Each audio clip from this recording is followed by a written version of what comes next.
સવિશેષ વિશેષ અને શેષનું સન્માન અન્યો કરે છે, જ્યારે નિશેષનું સન્માન પરમાત્મા પોતે કરે છે. પૂજ્ય મોરારી બાપુ.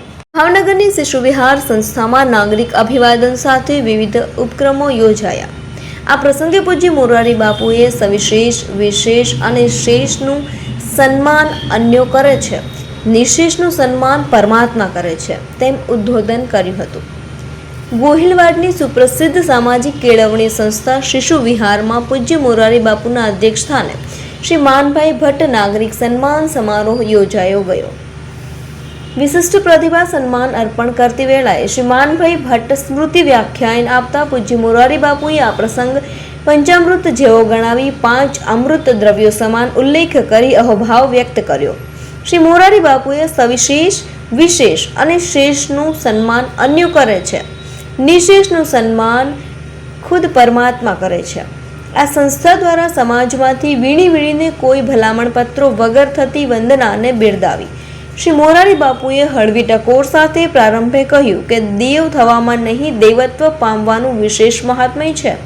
અહીંયા સન્માનિતો દેવત્વ પામનારા 5 એટલે પંચામૃત સન્માન છે.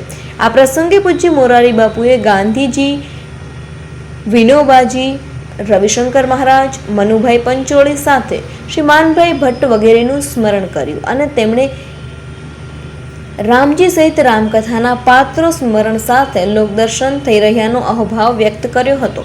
શ્રી માનભાઈ ભટ્ટ સ્મારક નાગરિક સન્માન પ્રવૃત્તિ વર્ષ 35 અંતર્ગત પૂજ્ય મોરારી બાપુના અધ્યક્ષ સ્થાને આ સમારોહમાં 5 વિશિષ્ટ પ્રતિભા વ્યક્તિઓ મનસુખભાઈ સુવાગ્યા, જીવિન દત્તા, અતુલભાઈ ઉનાગર, મમતાબેન પુરોહિત તથા તુલજાશંકર જોશીના સન્માન કરવામાં આવ્યા હતા. કાર્યક્રમ પ્રારંભે સ્વાગત ઉદ્બોધનમાં સંસ્થાના વડા નાનકભાઈ ભટ્ટે આજ સુધીમાં 117 જેટલી સન્માનિત વ્યક્તિઓ મૂડી ગણાવી સરદાર પટેલ અને મહારાજા શ્રી કૃષ્ણકુમારસિંહજીની પ્રસંગ સ્મૃતિનો ઉલ્લેખ કરી જન સહયોગ સાથે મૂલ્ય શિક્ષણ સાથે શિશુ વિહાર કાર્યરત હોવાનું કહ્યું. તેમજ પૂજ્ય મોરારી બાપુની મળતી હૂંફનો આનંદ વ્યક્ત કર્યો હતો. પ્રારંભે સ્વાતિબેન પારેખ દ્વારા સુંદર પ્રાર્થના ગાન પ્રસ્તુત થયું. આ પ્રસંગે શિશુ વિહારના રાજેન્દ્રભાઈ દવે અને ઇન્દાબેન ભટ્ટ દ્વારા પૂજ્ય મોરારી બાપુનું સ્વાગત અભિવાદન કરવામાં આવ્યું હતું. સન્માનિત પ્રતિભાઓ દ્વારા પોતાનો અહોભાવ સભર પ્રતિભાવ તેઓની પ્રવૃત્તિઓનો અણસાર પણ આપવામાં આવ્યો હતો. શિશુ વિહાર સંસ્થા દ્વારા બાળકોએ તૈયાર કરેલા ચિત્રો દ્વારા વંદે માતરમ, શતાબ્દી અને શ્રમનું ગૌરવ વિષય સાથેનું ભાતીગળ તારીખ્યું નિર્માણ થયું. ત્યાં સમારોહના વિમોચન અને માર્ગદર્શકો અશોકભાઈ પટેલ તથા રમેશભાઈ ગોહિલ સાથે આ બાળ ચિત્રકારોનું અભિવાદન થયું હતું. આ સમારોહ દરમિયાન પ્રથમ શિશુ વિહાર સંસ્થાના નવા તાલીમ ભવનનું ઉદ્ઘાટન પૂજ્ય મોરારી બાપુના હસ્તે થયું હતું. વિવિધ ઉપક્રમો સાથેના આ સમારોહ સંચાલનમાં છાયાબેન પારેખ રહ્યા હતા.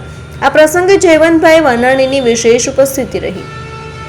સમારોહમાં નલીનભાઈ પંડિત, અરુણભાઈ દવે, હરીશચંદ્રભાઈ જોશી, વિનોદભાઈ જોશી, સુભાષભાઈ ભટ્ટ, નેહલબેન ગઢવી સહિત મહાનુભાવો જોડાયા હતા.